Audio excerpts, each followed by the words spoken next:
오늘 나눌 말씀의 제목은 그가 말씀하시던 대로라는 제목입니다. 오늘은 부활절입니다. 부활절은 우리 기독교인들에게 성탄절과 함께 가장 큰 절기, 또 가장 기쁘고 가슴 벅찬 절기입니다. 왜냐하면 예수님께서 우리의 과거, 현재, 미래의 모든 죄를 긍휼히 지시고 십자가에 죽으신 후 3일 만에 다시 살아나심으로 모든 죄와 사망의 권세를 단번에 무력화시킨 날을 기념하는 절기이기 때문입니다. 부활은 죽었다가 다시 되살아남이라는 뜻입니다. 그럼 왜 예수님께서 죽으셨다가 다시 살아나셨을까요? 그리고 왜 안식일 다음 날인 일요일에 부활하셨을까요? 또 예수님의 부활이 우리 자신에게 주는 의미는 무엇이며 우리는 그 부활을 우리 자신에게 어떻게 적용해야 할까요? 중요한 것은 부활이 없다면 우리의 믿음도 신앙도 또 모두 헛된 것이 되기에 우리는 반드시 부활신앙을 확실히 가지고 있어야 한다는 겁니다. 이 시간 우리 성령 하나님께서 말씀을 통해 역사해 주심으로 확실한 부활신앙을 갖게 해주시기를 간절히 소원합니다. 우리 1절 말씀 같이 읽겠습니다.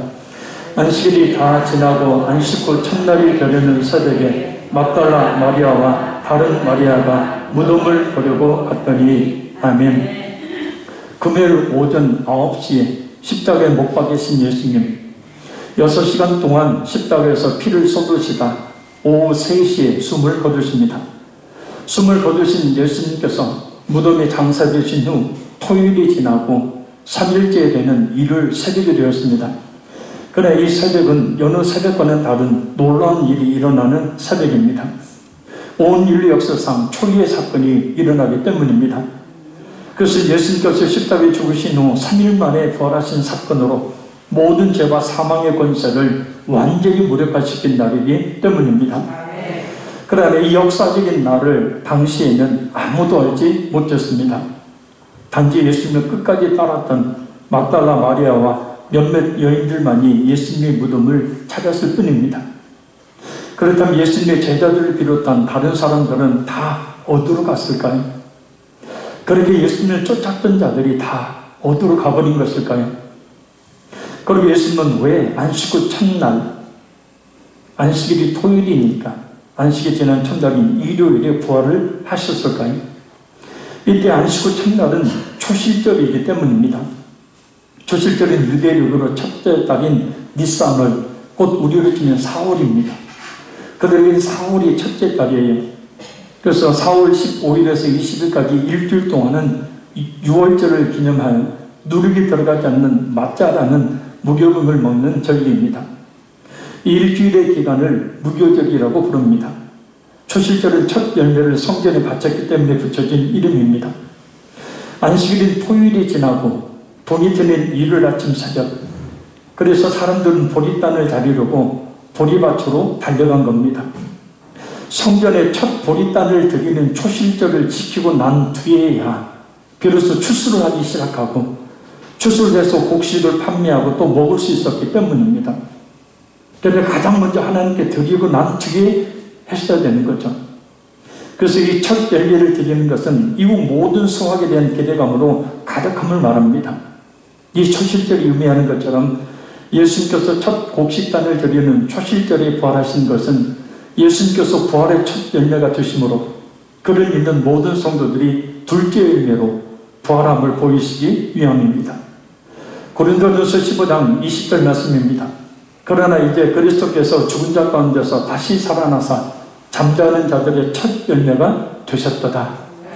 그래서 우리가 주 예수를 믿게 되어지면 우리는 두 번째 열매가 되는 겁니다. 바로 이 초실절의 사람들은 모두 게네사렛 광야로 보리를 베러 가고 막달라 마리아와 몇몇 여인들만이 예수님이 계신 무덤으로 찾아갔던 겁니다. 사람들은 이미 죽어버린 예수에 대한 관심을 가지지 않았고 오직 바쁜 일상을 쫓아 살아갔지만 막달라 마리아와 다른 여인들만은 예수님의 무덤을 찾았던 겁니다. 바로 예수님에 대한 사랑, 예수님에 대한 용기 때문이었습니다. 이미 죽은 예수님은 자신들에게 아무런 이익도 유익도 주지 못하는 존재입니다. 더군다나 신성을 모독했다는 어처구니 없는 죄를 뒤집어 쓰고 죽으신 예수님을 따른다는 것은 같은 공범으로 취급될 수 있고 따라서 모진 핍박을 받을 수 있었음에도 불구하고 예수님의 무덤을 찾아왔던 겁니다. 순전한 믿음, 참된 믿음은 이렇게 예수님을 끝까지 사랑합니다. 예수님에게 모든 희생과 핍박을 마다하지 않습니다. 오직 예수님만 보기 때문이에요. 우리는 여인들 앞에 놓인 죽은 예수님처럼 예수님께서 구원 이외에 우리에게 아무것도 주시지 않는다 해도, 우리의 삶에 실질적으로 필요한 것들을 주시지 않는다 해도 끝까지 예수님을 따르는 믿음의 사람이 되어야 합니다. 그것이 진정 진실한 믿음을 가진 성도의 모습입니다. 어떻게 보면 큰 실망과 자포자기의 심정을 가질 수 있는 상황임에도 불구하고 여인들은 예수님의 시신의 향품 바르기 위해서 무덤을 찾습니다. 끝까지 예수님을 섬긴 겁니다. 그런데 예수님의 무덤을 찾았던 여인들은 놀라운 장면을 목격하게 됩니다. 우리 2절에서 4절 읽겠습니다. 큰 지진이 나며 주의 천사가 하늘로부터 내려와 돌을 굴려내고 그 위에 앉았는데 그 형상이 번개 같고 그 옷은 눈같이 시건을 지키던 자들이 그를 무서워하며 떨며 죽은 사람과 같이 되었더라. 아멘. 막다나 마리아와 다른 여인들이 예수님의 무덤에 도착했을 때 갑자기 큰 지진이 일어납니다. 그리고 주의 천사가 하늘로부터 내려와 무덤을 막고 있던 돌을 우려내고 그 위에 앉습니다. 그 형상이 번개 같고 그 옷은 눈같이입니다. 무덤을 지키던 경비병들은 그런 놀라운 모습의 주의 천사들을 무서워하며 마치 죽은 사람과 같이 꼼짝을 못하며 떨고 있습니다. 예수님의 부활하심은 초자연적인 사건입니다. 우리의 이성을 넘어선 신비한 사건입니다. 그래서 성령님으로부터 믿음을 선물로 받지 않는 사람들은 도저히 이해할 수 없는 사건입니다. 예수님의 제자들조차도 처음에는 그 사실을 믿지 못했으니 말입니다. 그러나 예수님의 부활은 모든 죄와 그로 인한 죽음과 슬픔과 고통과 아픔과 시련과 질병을 극복하신 희망과 생명과 기쁨의 사건입니다. 예수님의 부활하심이 이와 같은 사건으로 우리의 마음에, 우리의 삶에 가득하게 임하기를 간절히 소원합니다. 고린도전서 15장 말씀처럼 부활신앙이 없는 믿음은 죽은 믿음이기 때문입니다. 빈 껍데기뿐인 공허한 믿음이 되기 때문입니다. 오늘 본문에는 언급되어 있지 않지만 요한복음 20장 11절을 보면 막달라 마리아가 무덤 밖에서 흐느껴 울고 있습니다. 왜냐하면 다시 살아나신다는 예수님의 말씀을 믿지 못하고 예수님의 시신이 없어진 것으로만 알고 몹시 슬퍼했기 때문입니다. 그래서 요한복음 20장 9절을 보면 그들은 성경에 그가 죽은 자 가운데서 다시 살아나야 하리라 하신 말씀을 아직 알지 못하더라 라고, 그들이 예수님의 부활을 알지 못하고 있었음을 말합니다. 그렇게 이야기했는데도 모르고 있었던 거예요. 부활을 믿지 못하면 인생 자체가 슬픔, 고통, 시련의 연속이기에 눈물을 흘리는 삶을 살겠지만 확실한 부활신앙을 소유하게 되면 희망과 생명과 기쁨의 삶을 살게 됩니다. 그러니 죽어도 다시 살아나는 이 부활을 확실히 믿음으로 죽은 것과 같은 영혼이 있다면 다시 사는 역사가 있기를 바랍니다. 죽은 것과 같은 가정과 자녀들이 있다면 다시 회복되는 역사가 있기를 바랍니다. 우리 모든 삶의 사정과 형편들이 다시 회복되는 역사가 있기를 간절히 소원합니다. 무엇보다 우리 화평의 교회에 부활신앙으로 인한 부흥의 역사가 일어나기를 간절히 소원합니다. 미국의 유명한 대학인 스탠포드 대학이 있습니다. 우리나라의 서울대, 연세대, 고대와 같은 명문대입니다. 이 스탠포드 대학이 세워진 이유가 있습니다. 바로 이 스탠포드에게는 외아들이 있었습니다. 그 외아들은 아주 똑똑했고 아주 잘생기고 또 부모의 말에 잘 순종하는 아들이었습니다. 그런데 어느 날 그 스탠포드의 아들이 죽음을 맞게 됩니다. 너무 큰 슬픔에 빠져서 스탠포드는 장례식장에서도 실현증에 걸린 사람처럼 말을 한마디도 못하고 날마다 감정을 누리지 못하는 그런 깊은 슬픔에 빠져 있었습니다. 며칠이 지난 어느 날 비몽사몽간에 아들이 나타나 이렇게 말합니다. 아버지, 저는 부활하신 예수님과 함께 있어요. 부활하신 예수님과 함께 있어요. 그러니 이제는 청년들을 좀 도와주세요. 이 말을 들은 이 스탠포드는 그때 깨닫게 되어지죠. 그 깊은 슬픔과 그 고통 속에서 벗어나게 됩니다. 아, 내 아들이 죽은 게 아니라 살아있다는 거예요. 내 아들이 부활하신 주님과 함께 영원한 생명을 누리고 있다는 거예요. 육체적으로는 죽었지만 그 죽은 아들이 영원한 주님과 함께 있다는 겁니다. 그래서 그 아들의 말대로 스탠포드는 당시에 2천만 달러, 약 200억을 투자해서 지금으로 치면 더 엄청난 돈이죠. 스탠포드 대학교라는 대학교를 세우게 되어집니다. 지금까지 스탠포드 대학은 명문대로 수많은 기독교적인 세계적인 인물들을 배출하는 대학교가 됩니다. 그 아들의 죽음, 그 아들의 죽음으로 말미암아서 수많은 기독교인들이, 세계적인 인물들이 많은 열매로 맺혀지게 된 겁니다. 우리가 부활을 어떻게 생각하느냐에 따라서 이렇게 스탠포드처럼 완전히 다른 삶을 살게 되어집니다. 우리는 죽어도 다시 삽니다. 그래, 우리는 죽음을 두려워할 필요가 없죠. 할렐루야. 그래서 부활신앙으로 무장하여서 우리의 삶이 완전히 달라지고 우리가 더욱더 우리의 삶이 회복되는 역사가 있도록 힘쓰였으면 저희들 우리 되기를 간절히 소원합니다. 우리 5절에서 7절 읽겠습니다. 천사가 여자들에게 말하여 이르되 너희는 무서워하지 말라. 십자가에 못 박히신 예수를 너희가 찾는 줄을 내가 아노라. 그가 여기 계시지 않고 그가 말씀하시던 대로 살아나셨느니라. 와서 그가 누우셨던 곳을 보라. 또 빨리 가서 그의 제자들에게 이르되 그가 죽은 자 가운데서 살아나셨고 너희보다 먼저 갈릴리로 가시나니 거기서 너희가 배우리라 하라. 보라, 내가 너희에게 일렀느니라 하거늘. 아멘. 천사는 여인들에게 예수님께서 말씀하셨던 대로 살아나셨으니 무서워하지 말라고 말하며 무덤을 확인시켜줍니다. 그리고 예수님께서 죽은 자들 가운데서 살아나셔서 갈릴리로 가시니 거기서 만나게 될 것이라고 제자들에게 전하라고 합니다. 그래서 요한복음 20장 2절을 보면 막달라 마리아는 시몬 베드로와 예수께서 살아나시는 그 다른 제자들에게 달려갑니다. 그리고 마가복음 16장 5절을 보면 무덤이 비어있는 것을 발견한 막달라 마리아와 그 밖의 여인들이 이 놀라운 사실을 베드로에게 전하러 가고 그 사이에 다른 여인들이 무덤에 도착하여 천사를 보게 됩니다.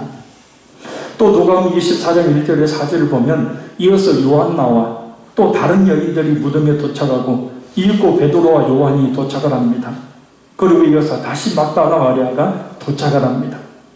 이렇게 예수님의 부활을 목격한 사람들을 자세하게 순서대로 언급하는 이유는 예수님의 부활이 역사적인 사실임을 증명하기 위해서입니다. 왜냐하면 예수님의 부활하심을 세상 사람들은 믿으려 하지 않기 때문입니다. 부활을 믿지 않는 체험적인 신앙을 갖지 못하는 경우가 많기 때문입니다. 미국의 시카고 신학대학교는 매년 세례의 날이라는 특별한 날을 가집니다. 학생들은 그날이 되면 야외에서 먼저 점심 식사를 하고 강당에 모여서 오후에 학교 측이 초청한 유명 강사로부터 강의를 듣게 됩니다. 어느 해인가 폴 틸리라는 유명한 자유주의 신학자가 강사로 초청되었습니다. 그는 2시간에 걸쳐 예수님의 부활은 거짓된 사실이라는 것을 전제하에 자유주의 신학자들과 또 그들의 책들을 인용하여 강의를 진행했습니다. 강의를 마친 후 질문 시간에 한 노인이 일어나 말하기를 틸리 박사님 하고 부르고는 사과를 꺼내서 한 입 베어물고 아작 씹으면서 간단한 질문을 하나 하겠습니다. 그리고 또 사과를 베어 먹기 시작하더니 박사님이 말씀하신 책들을 읽어보지는 못했습니다 하고 또 사과를 먹기 시작합니다. 무슨 질문을 하는 도중에 계속해서 사과를 먹는지 이 노인의 어이없는 행동에 모든 사람이 의아한 표정으로 주목하자 다시 노인은 리버나 하이데거에 대해서는 신학자들입니다. 아무것도 아는 바가 없지만 하더니 또 사과를 아작아작 씹어먹고, 그리고 방금 먹은 사과의 그 꼭다리 있죠. 꼭지를 높이 쳐들고는, 박사님, 제가 방금 먹은 이 사과가 실까요? 아니면 달까요? 몹시 당황한 틸리 박사는 잠시 멈칫하더니 유감스럽게도 선생님이 드신 사과를 먹어보지 못했기에 어떤 맛인지 말씀드릴 수가 없습니다 라고 대답합니다. 이 노인은 그 남은 사과 꼭지를 자기의 가방 속에 던지면서 이렇게 이야기합니다. 그렇다면 박사님은 우리 예수님도 맛보지 못하셨군요. 그것을 모인 천여 명의 사람들이 재미있다고 웃으며 손뼉을 쳐대는 통에 강단은 삽시간에 유쾌한 소란이 일어났습니다. 그때 얼굴이 빨개진 틸리 박사는 조용히 강단을 내려올 수밖에 없었습니다. 그렇습니다. 아무리 신학을 연구하는 신학 박사라 할지라도 예수님을 만나는 체험을 하지 못한 사람은 예수님의 십자가의 죽음, 더군다나 예수님의 부활은 믿지를 못합니다. 이는 거듭나지 못한 증거입니다. 안타깝게도 자유주의 신학자들 가운데 이런 사람들이 굉장히 많고 갈수록 많아지고 있는 시대에 우리가 살고 있습니다. 도무지 기적을 믿지 않습니다. 그래 예수님의 부활이라는 엄청난 이 사건은 도저히 인간의 이성으로는 믿을 수가 없는 사건이기에 부인을 하는 겁니다. 자, 우리 11절에서 15절까지 11절에 15절까지 읽겠습니다. 여자들이 갈 때 경비병 중 몇이 성에 들어가 모든 된 일을 대제사장들에게 알리니 그들의 장로들과 함께 모여 의논하고 군인들에게 돈을 많이 주며 이르되 너희는 말하기를 그의 제자들이 밤에 와서 우리가 잘 때 그를 도둑질하여 갔다 하라. 만일 이 말이 총독에게 들리면 우리가 권하여 너희로 근심하지 않게 하리라 하니 군인들이 돈을 받고 가르친 대로 하였으니 이 말이 오늘까지 유대인 가운데 두루 퍼지니라. 아멘. 예수님의 무덤을 지키는 경비병들이 예수님의 부활을 대제사장들에게 알리자 대제사장들은 예수님의 부활을 감추기 위해서 경비병들을 돈으로 냈어요. 예수님이 부활하신 것이 아니라 제자들이 밤에 와서 경비병들이 잘 때 예수님의 시신을 도둑질해 갔다고 말하라고 사주합니다. 더 기가 막힌 것은 15절을 보면 그 거짓말이 예수님께서 부활하실 당시뿐만 아니라 지금까지도 예수님이 부활하는 것이 아니라 제자들이 그 시체를 감췄다고 그렇게 말합니다. 예수의 부활은 신화라고 말합니다. 단지 성경에 기록된 이야기일 뿐이라고 말합니다. 심지어 기독교인들이라고 하는 사람들조차도 조금 전 폴 틸리 박사가 말했던 것처럼 믿지를 않습니다. 단지 십자가에 못 박혀 죽으신 예수만을 믿으려고 하는 거죠. 왜냐하면 죽은 자가 다시 살아난다는 것은 인간의 이성으로 경험으로 있을 수 없는 일이기 때문입니다. 그래서 일부 사람들이 예수님의 십자가에 죽으심에는 긍정하면서도 예수님의 부활하심에 대해서는 부정합니다. 그럼 예수님이 십자가에 죽으심은 믿는데 부활하심을 믿지 못한다면 어떻게 될까요? 그런 믿음은 온전한 믿음이 아니기에 결코 구원받을 수가 없습니다. 예수님의 부활하심은 확실한 역사적 사건입니다. 예수님은 그 부활하심을 여러 차례 많은 사람들에게 보이셨기 때문입니다.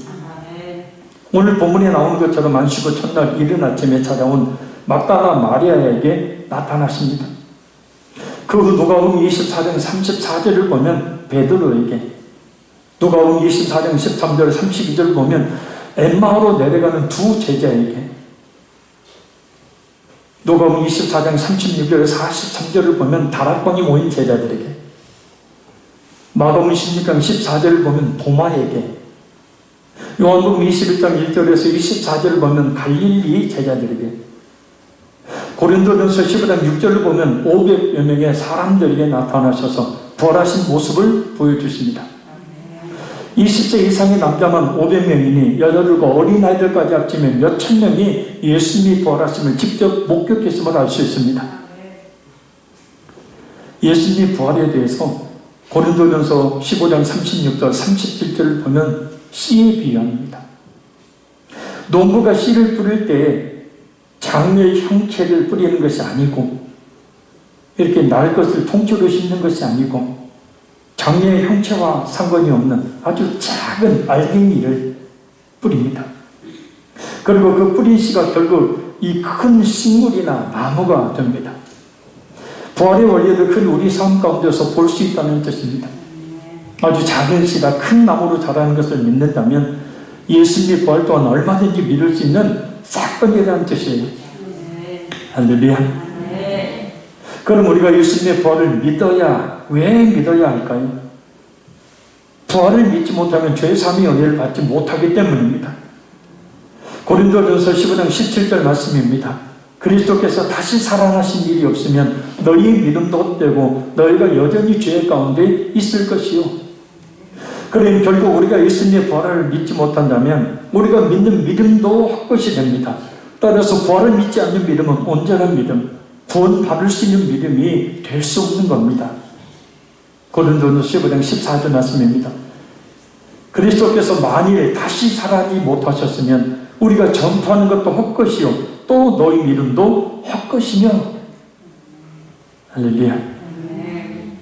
핸드폰 보지 마시고 졸지 마시고 저를 좀 불쌍히 여겨주세요. 이 마스크 쓰고 40분 넘게 설교한다는 것이 보통 일이 아닙니다. 앞에 이렇게 마스크 씌워놓고 설교하라고 내버려 두고 졸면은 저 퍽퍽합니다.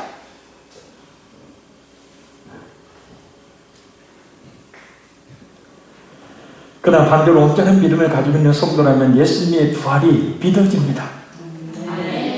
그래야 우리의 신앙이 헛된 것이 되지 않으며 또한 그 부활 신앙으로 말미암아 우리가 진정 구원이 이룰 수 있기 때문입니다. 그런 은혜가 우리 모두 가운데 있기를 바랍니다. 우리의 삶 속에서도 회복과 치유라는 부활의 능력을 경험하는 삶을 살 수 있게 되기를 바랍니다. 스탠포드처럼. 우리 8절에서 10절 읽겠습니다.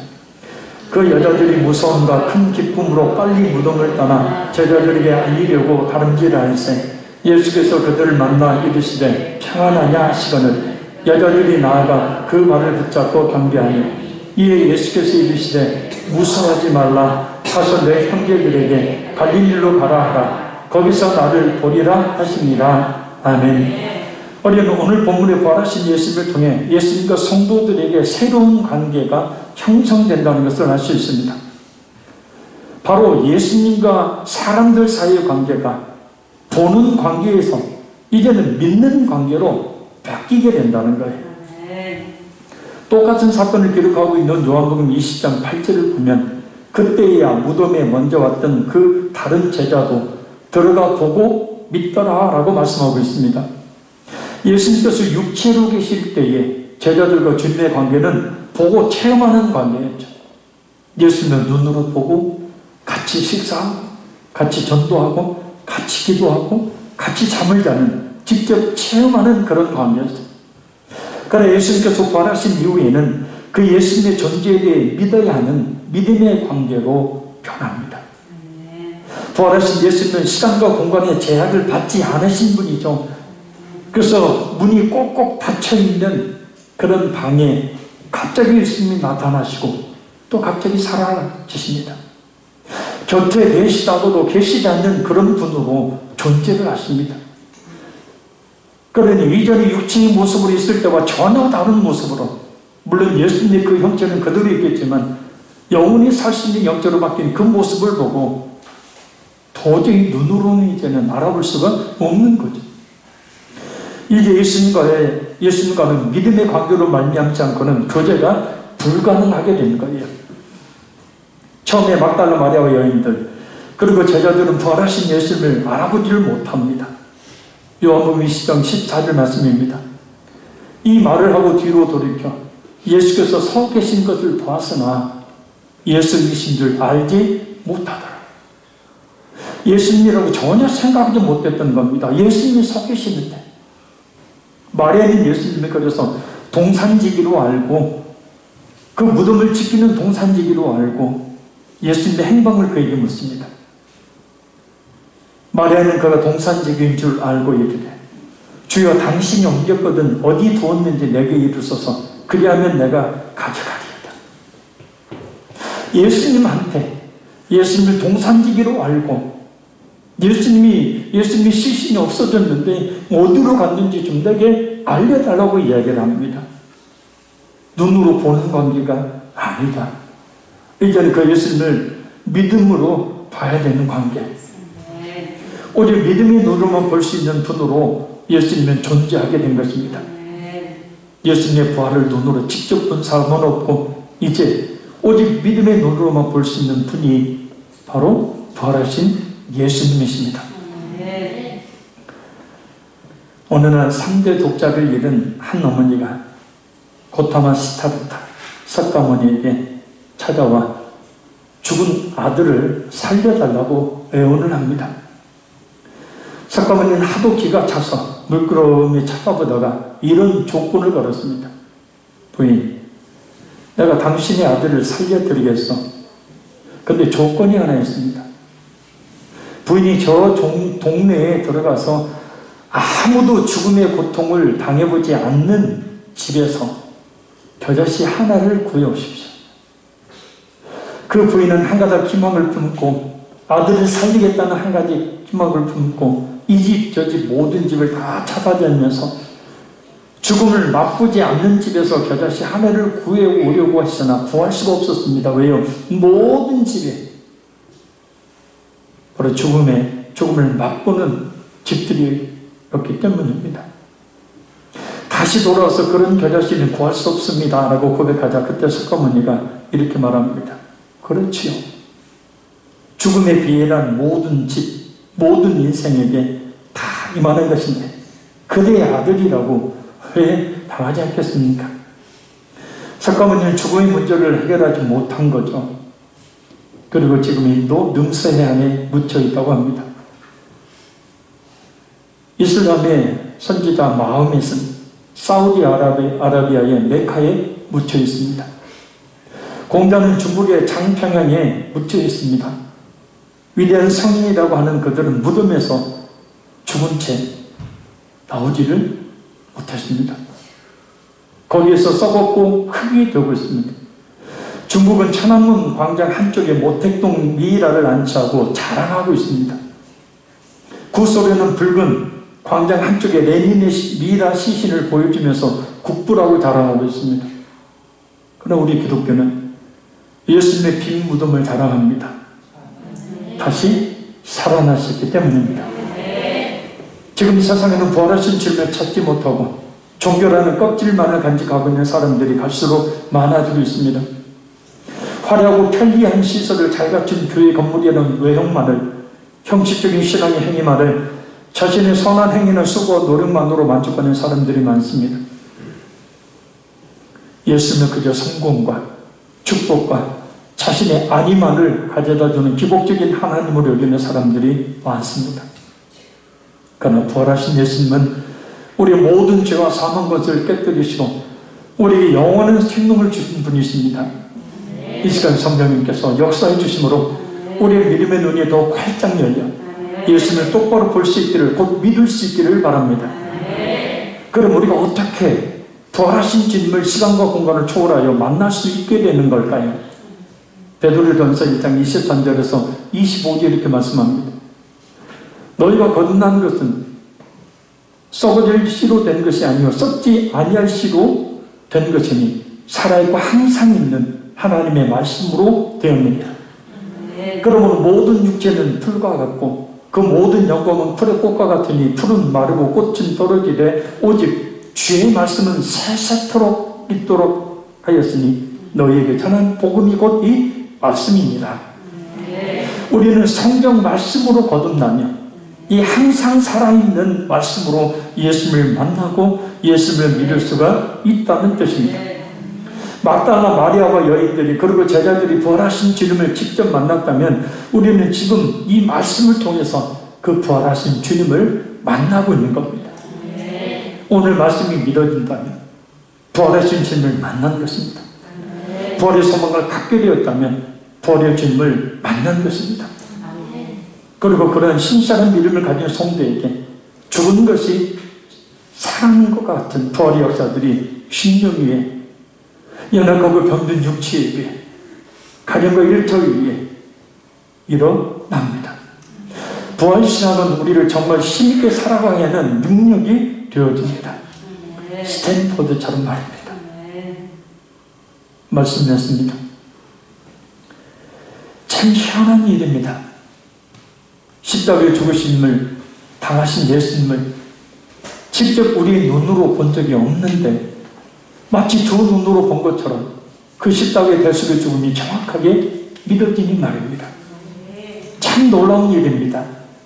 부활하신 예수님을 직접 만난 적도 없는데 마치 부활하신 예수님을 그 현장에서 본 것처럼 조금의 의심도 없이 믿어지니 말입니다.